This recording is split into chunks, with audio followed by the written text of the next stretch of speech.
Battery പോലും വേണ്ടാത്തണ്ട് ഇതുകൊണ്ടൊക്കെ ഒരു physical torch എങ്ങനെ നമുക്ക് സിമ്പിളായിട്ട് വീട്ടിലുണ്ടാക്കിയെടുക്കാൻ നോക്കിയാലോ? വാ കാണിച്ചു തരാം. ടോർച്ചിൻ്റെ ഹാൻഡിലിനായിട്ട് ഞാൻ ഫ്ലൈവുഡ് ഏതാണ്ട് ഇങ്ങനെ ഒരു ഷേപ്പ് വെട്ടിയെടുത്തിട്ടുണ്ട്.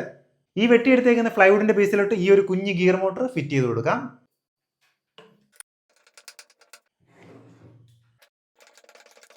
ഈ ഫിസിക്കൽ ടോർച്ചിൻ്റെ ബൾബായിട്ട് എടുക്കുന്നത് ഞാൻ നമ്മുടെ സീലിങ്ങിനൊക്കെ ഉപയോഗിക്കുന്ന സെയിം LED ബൾബാണ്.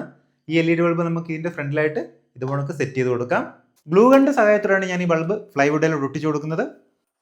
ഇനി നമുക്ക് LED നിന്ന് വരുന്ന 2 വയറും അതുകൊണ്ട് മോട്ടറിൽ നിന്ന് വരുന്ന 2 വയറും നമുക്ക് കണക്ട് ചെയ്യാം. ഇതിനകത്ത് പ്രത്യേകിച്ച് പൊളാരിറ്റി നോക്കേണ്ട ആവശ്യമില്ല, അതുകൊണ്ട് ഇഷ്ടമുള്ള വയർ നമുക്ക് കണക്ട് ചെയ്യാം.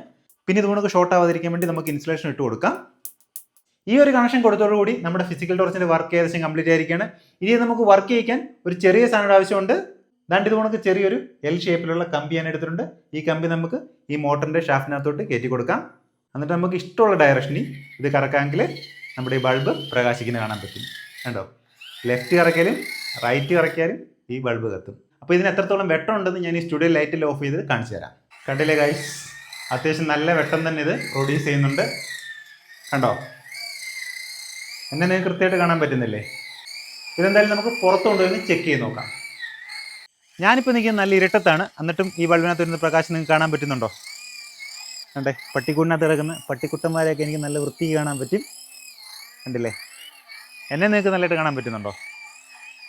അപ്പോൾ ഇതുകൊണ്ട് കൂടുതൽ ഇൻഫോർമേറ്റീവ് വീഡിയോസിനായിട്ട് പേജ് ഒന്ന് ഫോളോ ചെയ്യുക.